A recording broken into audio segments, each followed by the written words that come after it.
Okay, so this one is going to be about what brands I would suggest off the top of my head that I wrote down.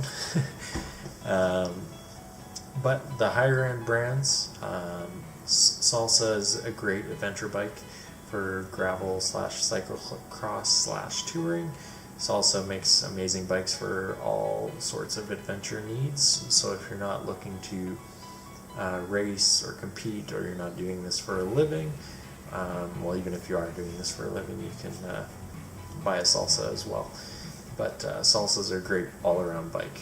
I mean, you can go with the adventure like 29 plus, or you can ride the cyclocross touring / do it all bike that we're all looking for.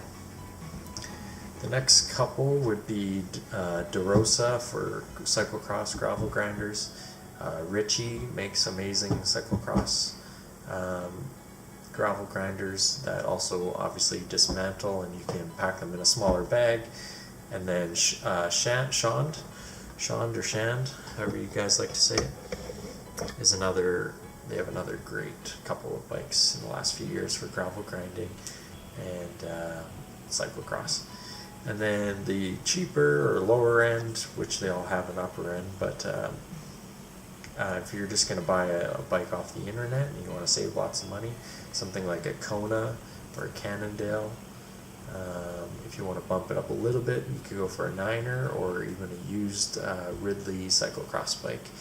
And these are the ones that you're going to spend under $1,000, maybe not on the Niner, but the other three, you can spend under $1,000 on a good bike off the internet. It might have been worth, $2,600, $3,000 when they bought it, and you're getting it for like $1,000. And the technology honestly hasn't come a long ways in the last 5 years. So as long as you're buying something within the last 5 years, the technology is pretty much going to be the same, just very finely refined or tuned.